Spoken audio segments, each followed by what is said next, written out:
Good morning, good afternoon, or good evening, depending on where you are in the world, and welcome to today's DevOps.com program, brought to you by Techstrong and Trilio. My name is Cody J. Brown. I'm the host of Techstrong Learning, and we have an exciting presentation ahead. First, I do need to cover just a couple of housekeeping notes. Today's session is being recorded, so if you miss any of our session, maybe you'd like to rewatch or share with a friend. The on-demand recording will be made available shortly after we conclude our live session today. If you have any questions, we'd like you to send those in to us using the Q&A tab. You can find that Q&A tab on the right side of your screen, along with a few other options. The first one that you'll see is the chat tab, and that's where we want you to give more general discussion points. Give us your thoughts throughout today's program, maybe where you're tuning in from or what role you play in your organization. And we also do have two polls today. They are already open, so please do. We want you to jump over to that polls tab. Give us your thoughts. Our two questions are: what automation tool are you using? And is your business dependent on low recovery time objective values? So go ahead and give us your feedback there. We'd really appreciate that. We'll be reminding you throughout the program. And as always, before we close out, there are 4 $25 Amazon gift cards to give out, and a couple of resources there in the handouts tab for you. So feel free to check those out as well. So moving on to our topic today, we'll be discussing Discover Cloud Native Protection and Portability at Scale. And I'm joined by Stefan Kroll, Solutions Architect at Trilio. Stefan, thank you so much for being here. You want to go ahead and get us started on this presentation? Thank you very much, Cody. Yeah, I'm very excited to be here today and give you a little introduction into our webinar today, and hopefully at the end of the presentation and the demonstration as well, you know more about what Trilio is capable of doing in terms of protection, portability at scale, fleet management, these kind of things. So let's get started. So hopefully you can see the presentation. So let's start at the very beginning. When we started with all these, backup procedures in IT in general, everybody was talking about the comparison between the pets versus kettle application view, let's say. So in the traditional view, in very easy saying, it was kind of copying a file from A to B, and hopefully it works. So it was very dependent in terms of the underlying infrastructure. It was depending on drivers, on a lot of hardware things. Very, very dependent on the infrastructure and the entire setup at all. So they were very likely to have some mistakes, some issues during the restore of whatever you would like to restore. So very critical in terms of backup and recovery. But these days, not only in Kubernetes, in general, in cloud speech, so to say, we're not talking only about monolithic big applications with operating system dependence and siloed things. We're talking about very tiny things, microservices even, or modular application, basically cut and slices applications to be more, let's say, in a position to be spread around multiple clouds, multiple premises, multi-hybrid cloud strategy as a word. So they're very, very much more complex than compared to the old days. But also even more complex because there are, dozens of different cloud providers, hyperscaler providers, platform solutions, and even more hardware underneath as well. So there's a little change in this kind of thing. And back then we talked about, the good old pet applications, and now we're talking about kettle applications because everything is fully automated, orchestrated. Nobody knows actually a name of this because it's just, if it's down, it just gets redeployed. So that's why nobody is taking care of these applications like they did some years ago. So what actually is behind that? So everything we do in terms of backup, recovery, a disaster recovery has a reason, because whatever you do with your applications, with your services for your customers is having a reason, because you want to fulfill their requirements to be successful, to have the service they just paid for example, a banking application or a whatever web application, something like that. And for you guys as a provider of that service, of a hoster of that service on a Kubernetes platform, you take care about uptime, productivity, revenue when it comes to these. You have to be compliant and these, let's say, regulatory things. You also always have to be in mind, okay, maybe I migrate from here to there because I want to save money on this platform. That platform is maybe a little bit more cheaper, easier to handle, easier to administrate. So that's why I would like to do a migration scenario. And also I would like to meet my SLAs because the customer is paying for that and the service should be there all the time. And at the end of the story, in terms of the evil scenarios, once you get maybe hacked or something, or you have a critical outage, your provider's down, network is down, internet connection is down, you would like to bounce back as fast as possible. And to be very frank, your customers, they don't actually care how complicated maybe the world today is with all these Kubernetes and hyper multi-cloud strategies, because you would like to earn the benefits of Kubernetes and of all these services that are out there these days. And yeah, it's maybe complex at some point, but your customer, they don't care. They want to have the same level of SLA, of a robust application, of services, of whatever they are paying for, the same way they did maybe in the old days. Because for customers these days, whatever the service is, maybe a mobile application, an app on your phone, or a telco provider, or a subscription streaming provider service, whatever it is, today there are so many opportunities to just swap to a different competitor maybe. So there's a lot of pressure from a business perspective to be very, have your resiliency in place, your robust application in place, your disaster recovery in place, in general, a strategy to bounce back and to ensure that all these things on this slide are actually covered and fine from a business perspective. So let's talk about Kubernetes. Actually, Kubernetes is at a kind of a tipping point in 2024, because we have seen this same kind of development when it comes to the VMware world, when it comes to the OpenStack world, and now with the Kubernetes world. Some years ago, but they started with Kubernetes. Everybody was a little bit, okay, what is that? Is it robust? Is it stable? Is it the next big thing? Is it ready to be in production? And we have seen that Kubernetes itself has matured enough now that we see in 2023, 2024, a lot of applications are going to be migrated to Kubernetes, or if they're already on Kubernetes, but just not in production because people are unsure about stability, they will be forecasted by IDC in production within the next year. So we will see a very, very steep curve of the workloads going into production, which has to be protected in this case. So we're talking about today about our Trilio Vault for Kubernetes product. So what is actually Trilio Vault for Kubernetes in this case? So Kubernetes itself, as every product of Trilio in general, is an application-centric product. It has an application-centric focus. So remember the old days when you just copied a config file, for example, or a description of the application somewhere, or maybe just a disk or a VM. It was only a part of the entire thing which is important to bounce back from an outage.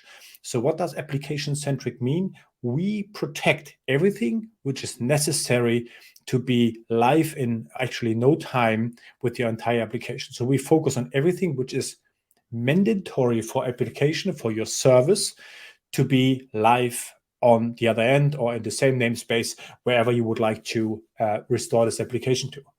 So there's nothing like just a pod or just a object of Kubernetes. Is always it's your definition, but it can be always everything you need. And for that, it doesn't actually matter how the deployment methodology of your application is. It can be a Helm or operator-based or just deployed with labels. We also support a namespace and multi-namespace backups in this case.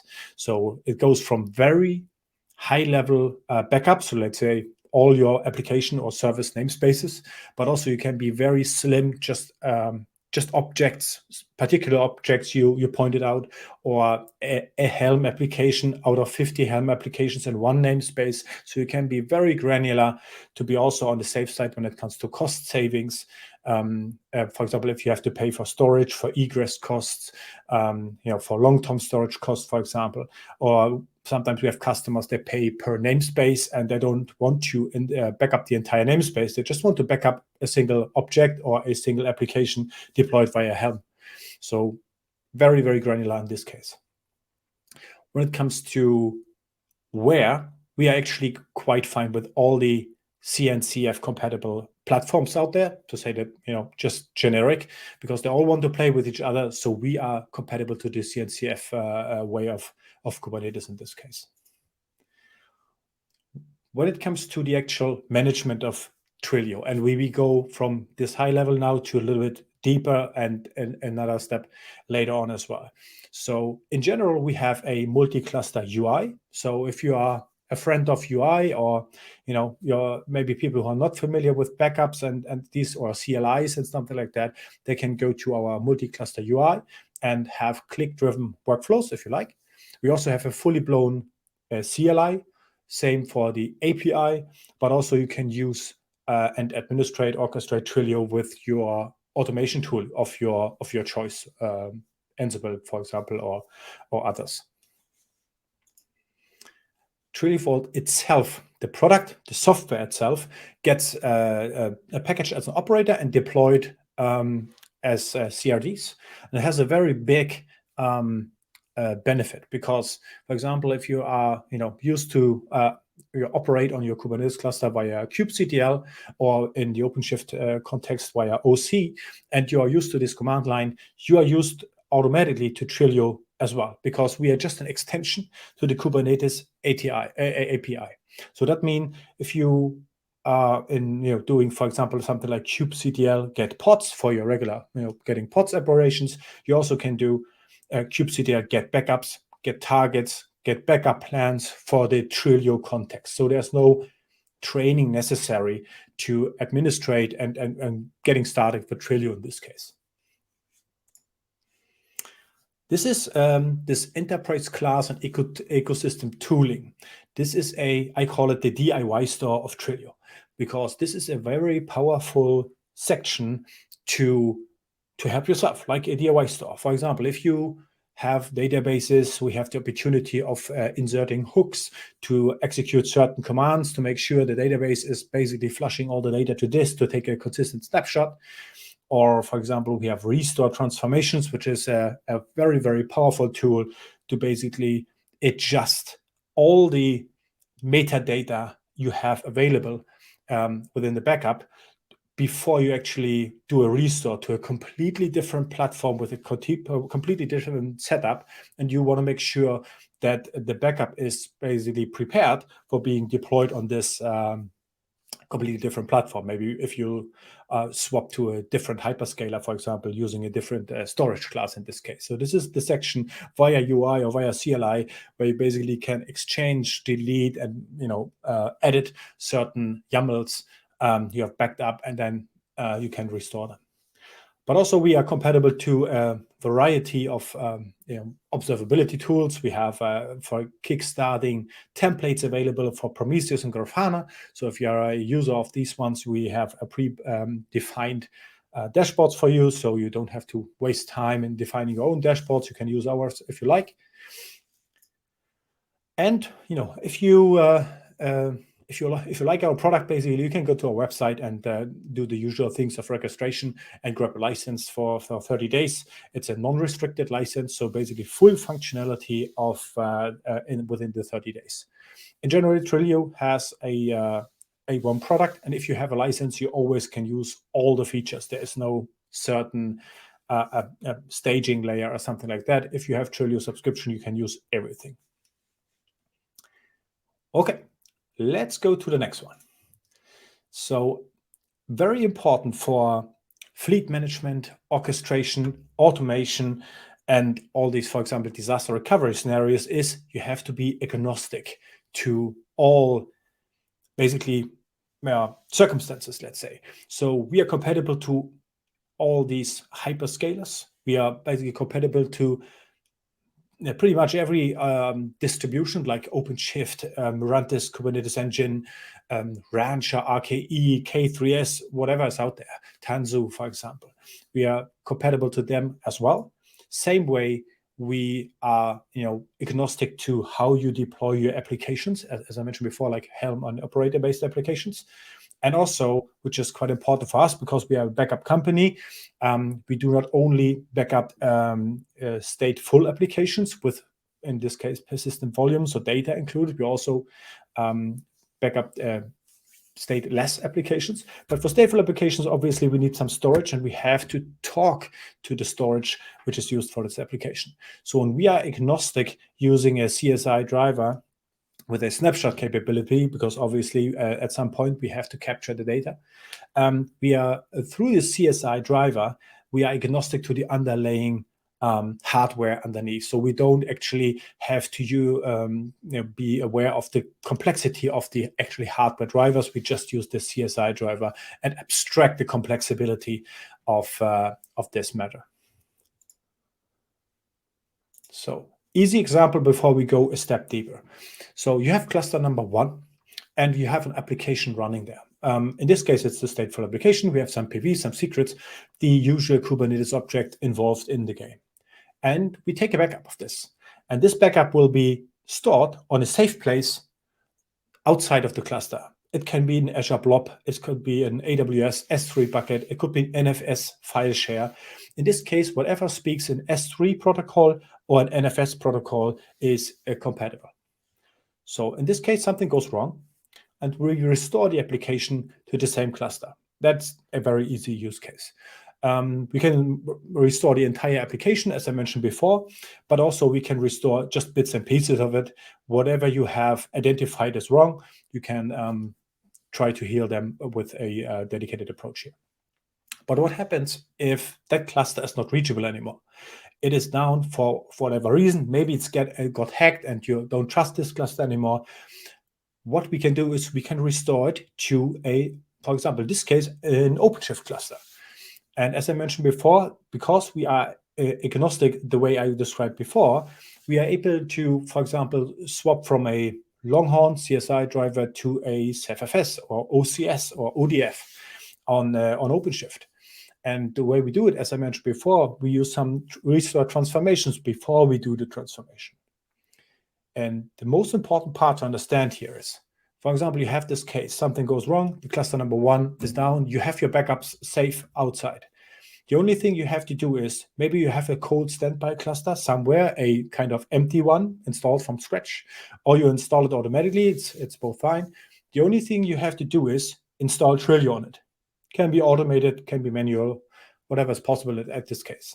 And the only thing you need is tell Trilio where is the backup. So in kind of configure a target for Trilio, then Trilio goes ahead and says, okay, I have this permission to access that S3 bucket, for example, and then it will list all the backups. And from this point on, you are able to recover your applications you have access to this new cluster number 2. So basically, Trilio itself, in this case, is stateless. You don't need to back up the backup application. You just need the backup application from scratch and tell them where the backup target is. So you need the credentials or the path to this backup scenario here. So this is an easy example. A normal backup and a kind of a disaster. It depends on what the root cause of that cluster number 1 is. So usual use cases is backup and recovery, disaster recovery, as we have seen before, application mobility, because what we do is, it's actually the same. We move applications from A to B. It could be from A to A, it could be from A to B, A to C. It is actually making data portable or bits and pieces of it portable, and be agnostic to the actual target destination and make it work. That's what the capabilities of Trilio are. But also, we can do migrations between different versions of a cluster, for example, different hyperscalers, different distributions as well. And also on top of that, obviously, we support encryption for backups and also ransomware protection for backups, so that nobody actually can manipulate the backups once they are lying on that safe target. this is now the foundation for going a little bit deeper into the weeds of fleet management, orchestration, automation. I mentioned before Trilio. You can also administrate and orchestrate Trilio via the usual automation tools like Terraform, Ansible, Chef, and others. I say others because you don't need a certain plugin or extension to your automation tool. Whatever can speak to Kubernetes can speak to Trilio, because I mentioned before we have designed Trilio to be an extension of the Kubernetes API. So you just need these kind of Kubernetes extensions or plugins, which are in most cases highly available here, to talk to Trilio, to administrate Trilio right away. So very, very easy in this case. So coming to the actual topic of today, protection at scale. So as an example, we have the kind of fleet management layer on top with all the cool tools we have on the market, Terraform, Ansible, Chef, and maybe a little bit higher, more on the orchestration era is Red Hat Advanced Cluster Management, so ACM.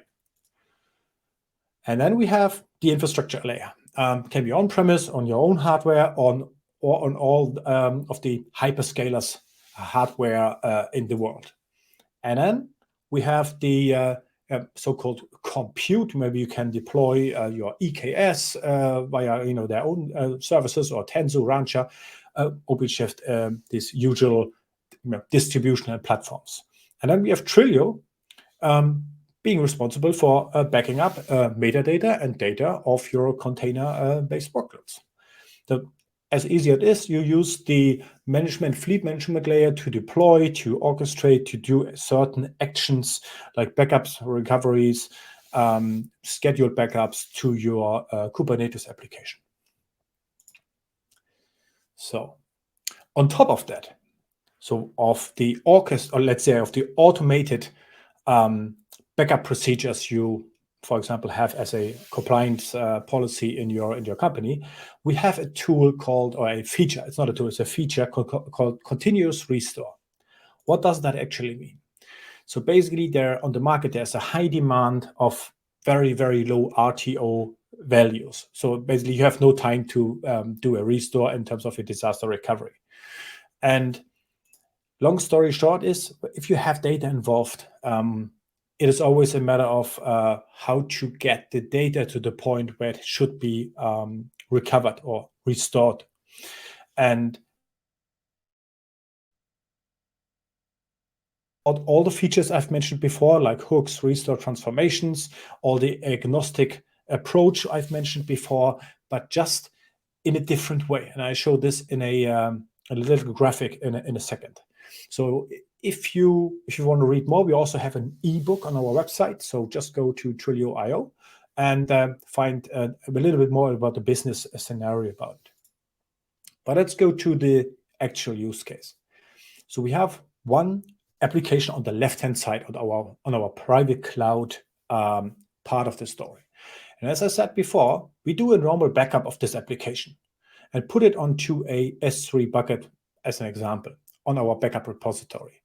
And what continuous restore is doing is kind of an extended policy to our regular backup policy, which says back it up to the S3 bucket. This extended policy, or the continuous restore policy, says, okay, I have some more clusters where I would like to pre-stage my data to. It will not be active, but it will be prepared for the case, for example, something goes wrong with our cluster on our private cloud, and I need to restore it on one of these clusters on the right-hand side. So what it does is actually it's pre-staging. So it's already kind of downloading or uploading, whatever you want to call it, to the actual target cluster. And it's prepared there for being restored. It's kind of sleeping, it's waiting, it's inactive, it's not mounted. There are a lot of words for it, but it's just waiting until you say, okay, something happened. I would like to restore my application, for example, the blue one, the Postgres as an application. I would like to restore it now on target cloud 3. And you save the time of bringing the data to that cluster. You just spin up the pods, you create a certain object it takes for that application, and then at the end you basically mount or attach the volume with your data you have prepared there to your application pods, for example, and then the application will be right away. So you save a lot of time to be live again, to be ready again. And there are a lot of use cases for that, not only the kind of disaster scenario or maybe a critical business scenario. There are also very, very interesting scenarios we see with that functionality. It can be not only 3, it can be only 1 as well. It could be 50. It can be a variety of different amount of clusters. So disaster recovery, I mentioned before. Also application migration to multiple clusters, kind of in a continuous way. Also for TEF, a desk cluster, for example, we had a scenario, for example, with a forensic company, which is creating a certain application and spreading it into the world to different clusters to have a honeypot in the world. And this honeypot get hacked, and at some point they do a backup of these clusters where they had this continuous restart to, and then they use it for the analytics reasons of forensic hacking attacks and these kind of things. Very interesting. But also for telco providers, if they would like to kind of simultaneously update their edge locations with 5G and these other services they have in their edge locations. So that's a very interesting use case. But also blue-green deployments could be something, but also for automated business continuity management and these kind of regulatory requirements can be done with the continuous restore. And as I mentioned before, all these clusters can be different clusters because you can apply all these enterprise-grade features I've explained before as well. So now I would like to show you, and I prepared a little video for this one. I would like to show you how this is being configured and what it takes and how it looks like, that you get a feel of, okay, it sounds maybe a little bit complicated, but it's actually not. So what we do in this little demo is we configure actually a policy, a continuous restore policy, and then we do an actual backup of it, and then we see how Trilio is basically dealing with it. So we have 2 clusters in this case. So we have a cluster with a GKE, as a Google cluster, GKE3, which is our source cluster. That's why I have this little pop-up to remind you guys where we actually are. And we have a WordPress application. So it's a stateful application. So on this WordPress application has a certain amount, in this case, 5 resources, incorporated in this application. So you see pods, you see a persistent volume claim, some deployments and services. So this is not protected. So I have seen this thumbs down. So it's not protected. There's no policy at the moment for this one. So from a compliance reason, we have to do something about it. So what we do is we create a backup plan now. So in this case, you see, we just say, okay, my application is running in our application demo namespace, and we pick a name for our policy, for our continuous restore policy. And also we have to select a target, and this target is actually the target repository where our backup should go to.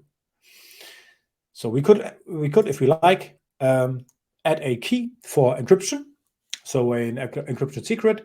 And as you see, we also not only back up the PV from a data perspective, you're also in a position to actually keep an image of your pods as well. So we secure this image from your repository as well. So basically also for stateless application, quite interesting.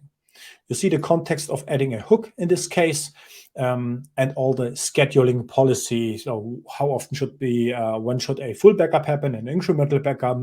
How many backups would I like to retain? So maybe latest 5, latest 10. All of these things can be configured. In this context, we see, because this is a label-based application, you see that we have the label set app WordPress, so everything which is labeled this way will be backed up. But also you have the certain other tabs. If it would be an operator-based or Helm-based release, you would see this information here. And you also can go ahead and exclude resources you, for whatever reason, are not happy to back up. For whatever reason, you can basically configure this in this context here as well. So now this is the usual backup context, but in the next step, we are stepping into the continuous restore context. And in this continuous restore context, we have the chance to say, okay, what is my actually target, my remote cluster I would like to have the data pre-staged to? In this case, this is the remote TVK instance ID. And we have a continuous restore policy as well, which defines how many of these backups or pre-staged data I would like to have on the target cluster. So, for example, 4, you would always, and this could be full, this could be incremental, how many of them you would like to prepare on the target cluster. As you see here, in this case, we took it very easy, just one for the showcase, but you can decide whatever you like. And also, you see here that it's the same context. We can add a transformation. For example, if that would be not a Google cluster, it would be a Rancher cluster or something like that, and has a certain different setup. You can add here, for example, a transformation saying, okay, it's not a Google CSI driver anymore. It's now a Longhorn CSI driver or a completely different CSI driver, or I have to change some services, some whatever is different on the cluster. You could add this configuration right here for each remote instance you add to this continuous restore policy. So very powerful, very, very agile in this case. And you see here, this is an example transformation type. You can do whatever you like, whatever is defined in Kubernetes, actually. So now we create this backup policy, and in sync, obviously, it's completed. So the backup policy has been set. And what we do right now is we select this backup plan and do an actual backup. So Trilio has to do a snapshot and a data collection of our WordPress application. Because at the moment we have just a policy, and now we create a policy based on, we create a backup based on this policy. We just give it a name. And finally press the create button. And Trilio is going ahead. What actually happens under the covers is Trilio spins up a pod in that actual namespace, a metadata pod, which is grabbing all the metadata, and is also spinning up a data mover pod, which is taking a snapshot of that persistent volume of that WordPress application, is converting it into a QCOW2 image and send it over together with the metadata as a YAML file, as a JSON file to that backup location. In this case, it was a AWS S3 bucket as a target. So what happens now when it comes to continuous restore? In continuous restore, we talk about something called consistent sets. What is a consistent set? A consistent set is a one-to-one relationship of the data of the PVs we have taken a snapshot of, which getting pre-staged on the target. So it's a one-on-one. So you have taken a backup with one PV. So you will have a consistent set one with one PV on the target. So if you have another backup of that same application, you will have another consistent set pre-staged data, so to say, on the target cluster. That is what's going to happen here. So that's why I did a kubectl get. So I used an abbreviation here, a kubectl get consistent set on my target cluster number 5. And it takes a little while to be visible, because there's a certain polling algorithm behind. You can also change as well. And you see how finally the target cluster recognized that there's a backup form, and it is actually pre-staging the data from that backup repository on that very GKE5 target cluster. Takes a little, I'm not quite sure, about 300, 200 megabytes of size at 270 in this case. So it takes some minutes to be uploaded on that cluster. You see, it's a progress, and at some point we got the 100%, and you see at the very, very last line that this consistent set is available. That means it is available to be used, for example, for a restore on that cluster. So the data has been pre-staged, ready to be restored, for example. So you see that certain size, certain information are available here when it has been created, a name, the usual things you need on a Kubernetes administration. So what do we do now? So we now have a backup policy, and based on the backup policy, we have done a backup. So we'll see that here as well in the kind of monitoring section. So we have successfully created a consistent set. So we are back on our source cluster, and we see that we have in our namespace where the application has been installed, we have successfully, we see that a backup is available. When we started, we had this thumbs down. It's not protected. So from a compliance perspective, we are fine now. We have at least taken a backup. So, and we see the following. So if you go into the backup section here, and we see, okay, we have done a, we have a name for our backup and the namespace, so certain information of creation. And we also see size, it has been a full backup. Perfect. So, and in a matter of time, I have done 4 different backups now. I just named them differently, but I've created 4 backups manually to have a realistic view in this case. So we have done that.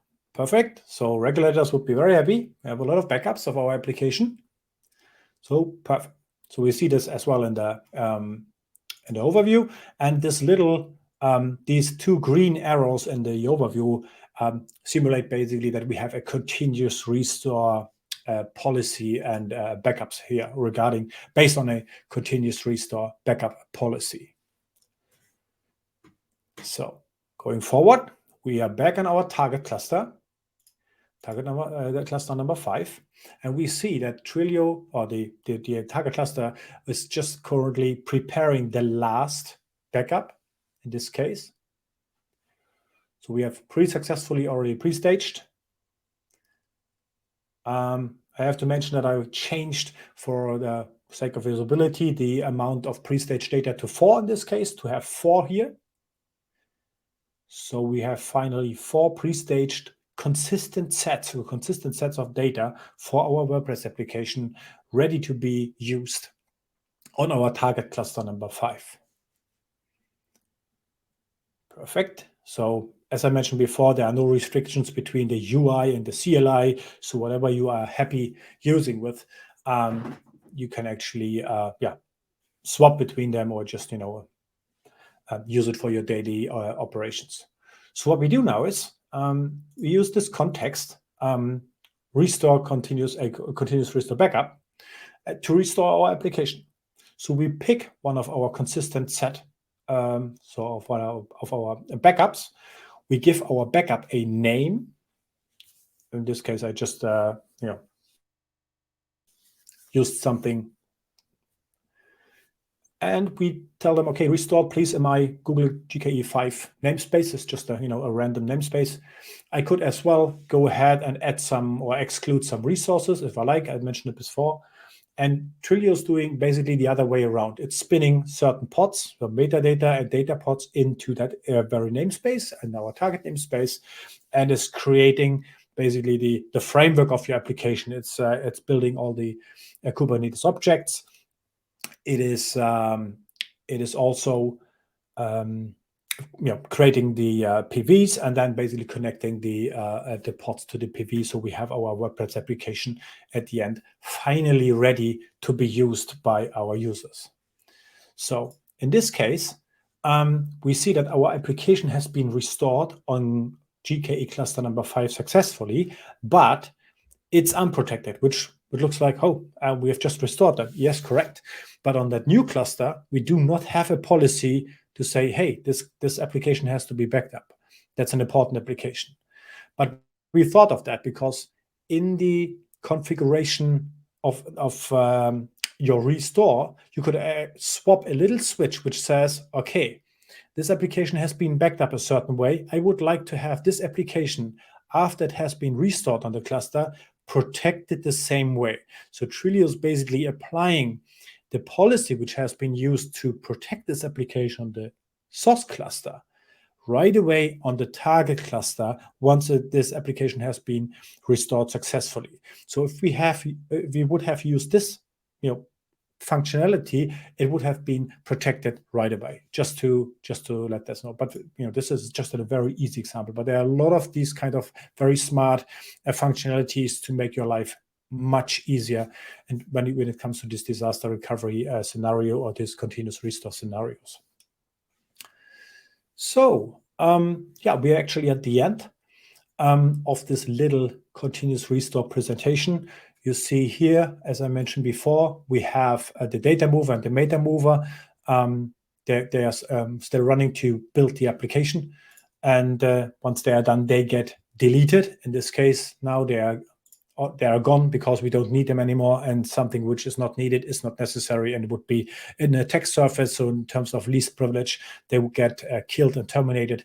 And at the end, we'll have all the WordPress application pods and PVs over, and the other pods like Manager, Syncer. These are Kubernetes pods from Trilio to do this continuous restore.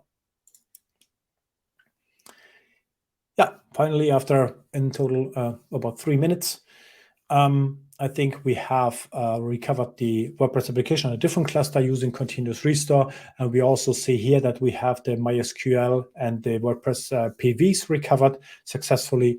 So WordPress is ready to rock and roll again. So let's have a look at a little summary. What we have done here. So we have created a backup plan, so a policy to use continuous restore, which means we had a source cluster and we had a target cluster, and we would like to have this backup continuously pre-staging the data of our WordPress application. At the end, it was 4 consistent sets on that target cluster. So these 4 consistent sets are ready to use once they are successfully uploaded. And what we have done is we also used one of them to recover our WordPress application on that target cluster. So in combination, we have spoken about the automation and orchestration part. So basically, I'm just picking one, for example, if you're using ACM, like the Red Hat Advanced Cluster Management for Kubernetes, to say, I would like to automatically spawn, for example, a OpenShift cluster somewhere in the world. And also there's a policy saying, if that cluster is ready to go, please install Trilio automatically on it. And also apply a certain kind of default policy to it, which includes, please back up all namespaces to a certain scenario, to a certain target repository. And also this backup policy is a continuous restore policy, because I have a variety of different target clusters just as a backup reason somewhere else in the world. So you can use both this continuous restore, orchestration, and automation. Can be the same for Terraform and Ansible in general, or Chef, to basically combine these things of continuous restore, automated rollout of Trilio, automated backup policy deployment on that cluster, on that very cluster.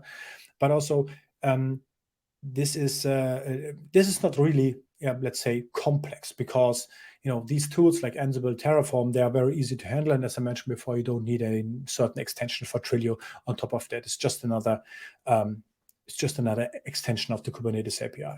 So once you use this continuous restore for maybe a variety of clusters you have, for example, telcos or mini clusters, or a web service you have running across multiple regions, you can also use this to basically cover a different angle. We have spoken of pets and kettles applications at the very beginning of our presentation, but now with all these orchestration and automation tools and the opportunities we have with them and the compatibility of all these distributions and clusters out there, we can talk about protecting pets and kettles clusters.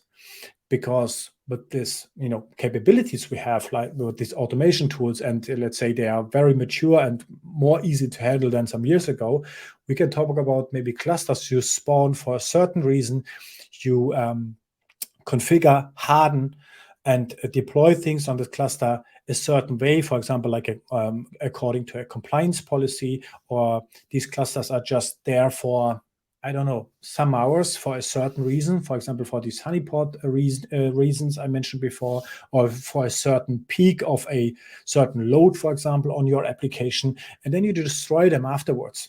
You don't actually know, for example, what has been deployed.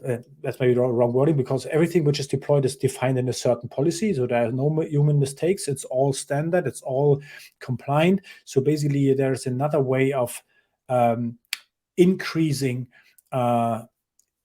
productivity, and also decreasing the potential of making mistakes, making maybe humans mistakes, and the maturity of these policies to deploy your Kubernetes clusters with Trilio on top of that is increasing, because you enhance it all the time and basically make it more efficient and stuff. So you save also costs from a business perspective for your company, because you're standardizing things. You can also incorporate new compliance rules. If you are a regulated company, for example, you can incorporate all of these things. And when it comes, for example, to a regulatory requirement, please show me that you have all applications backed up, or all business critical applications backed up. You can also pull out one of the policies saying, okay, every cluster which has been deployed in our company, every Kubernetes distribution cluster, or maybe a hyperscaler Kubernetes service, is configured exactly this way, and everything will be deployed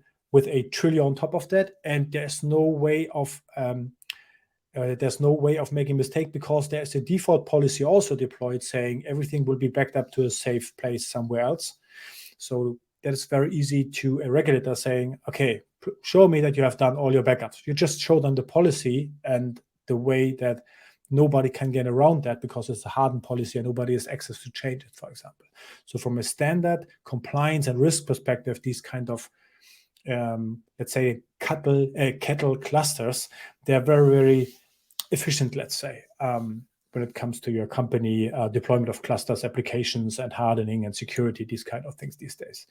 So you can increase your productivity and efficiency when it comes to these topics.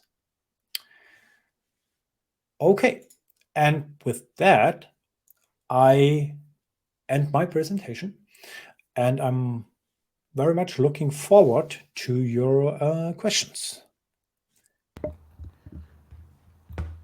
Awesome. Stefan, thank you so much for the demo and the presentation. Let's go ahead and start tackling some questions. So I would also like to remind our audience, now is time for questions. Go ahead and send them in. So you showed ACM integration. Are you compatible with other automation tools? Yeah, absolutely. As I mentioned before, it actually doesn't matter what kind of automation tool it is. Same for CI/CD pipelines, for example. If you would like to incorporate Trilio activities and operations into your daily business and the daily pipelines you have already in place, you can also do that via our API, fully blown.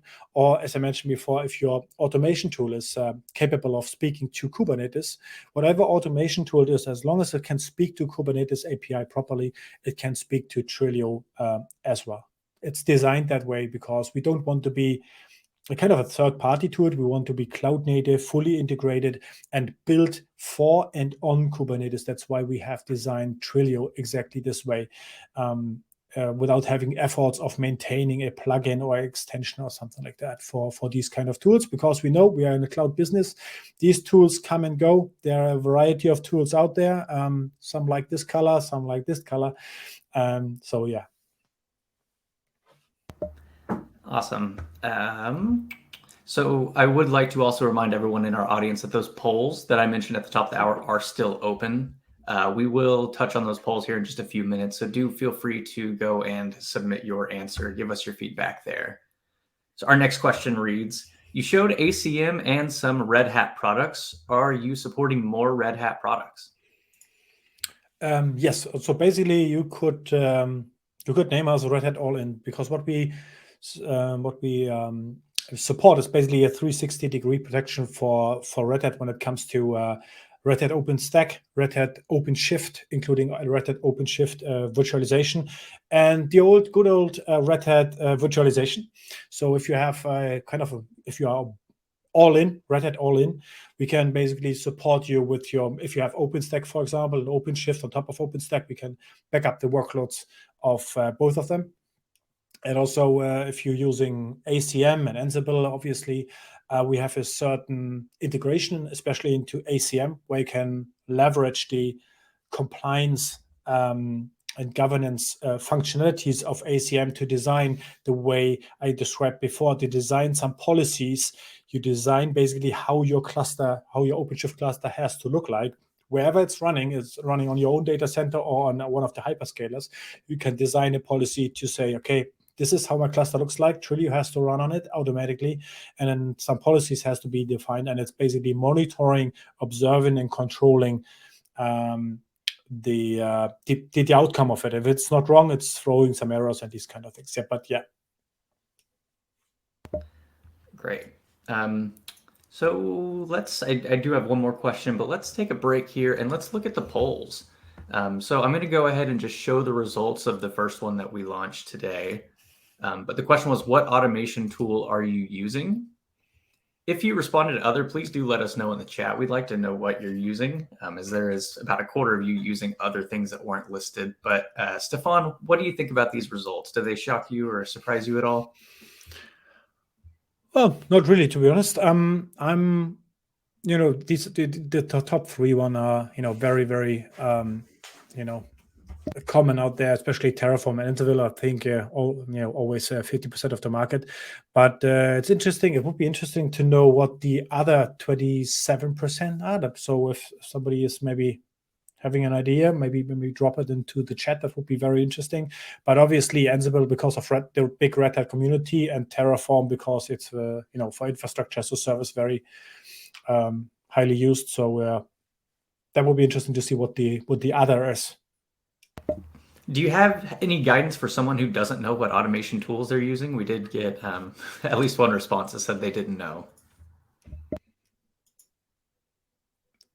Can you come again? I don't get a question. Sure. So we do have one person that doesn't know what automation tool they're using. Does that concern you at all?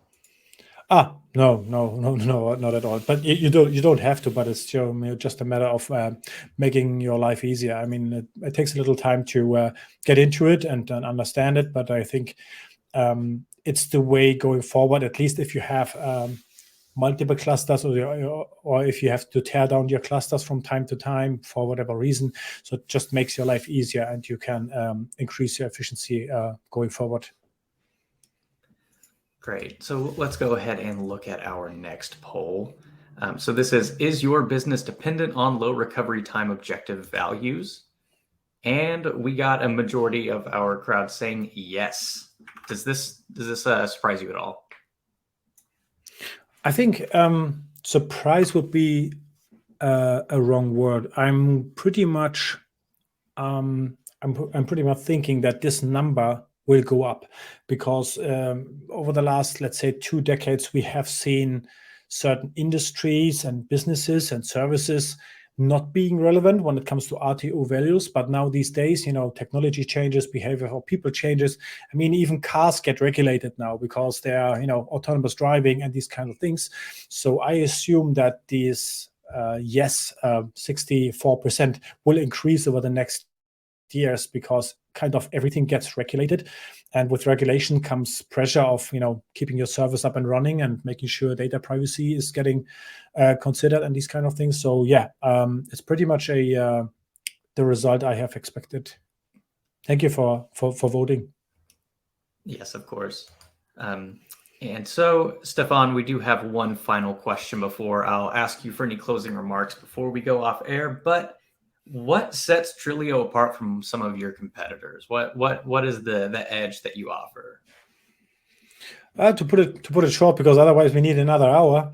I think basically Trilio has been the company since we're not only doing, as I mentioned before, Kubernetes. So we have the experience of about 10 plus years in the cloud native backup space, started from the OpenStack days. So we actually learn from the, let's say, on-premise cloud era, how or what is actually important for a backup, for a resilient data platform like Trilio is.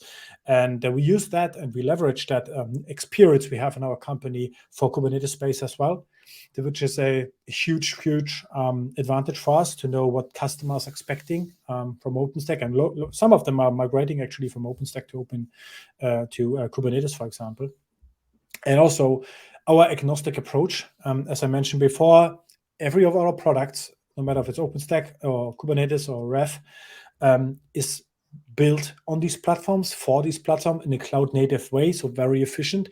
And we don't want to have customers running into a 3 months training to understand our software and understand our approach. It should be as just working, let's say, the happy path. It should just work, should just do the job wherever I am. So we're trying to avoid a login wherever it's kind of possible. So as I mentioned before, every platform, every storage, and also our backup format, as I mentioned before, is a QCOW2 image. Maybe my boss don't like that if I say that, but basically if you want to get rid of Trilio, this QCOW2 image can be mounted to a Linux instance and you can still read the data without Trilio. We don't want you to be logged into Trilio because, for example, into the telco space, into the military defense kind of secret area, they don't want to have a proprietary backup format where all the data has been kind of converted into something and they can't read it anymore. They can't scan it. They can't, for example, malware or virus scan it. They don't actually like that. And we would like to have this level of trust to our customers because this is always a partnership with every customer, because we are basically protecting their data, their highly goods, the highest value they have in the company, their customers' data. That's why this level of trust, agnosticism, and compatibility is key for Trilio here. All right, Stefan. So while you're on a roll right now, is there anything that you'd like to tell our audience before we give away some gift cards and close out for the day? I thank you. First of all, I thank everybody for tuning in, for putting all the questions in, and especially for voting in the chat. That is very helpful for us to understand the market and especially understand the demands from you as customers. So I can just highly recommend, if you want to see more details, more maybe understand Trilio in general a little bit better, feel free to reach out to us. I think my email was on the presentation. We will share all these information as well. So feel free to reach out to us for any POC or use case you would like to discuss, migration scenarios, whatever you would like we to help you with. Well, Stefan, thank you so much for spending the last hour and a half with us and 30 minutes in the prep, just getting to talk to each other. It was nice getting to know you today, Stefan. Thank you for having me.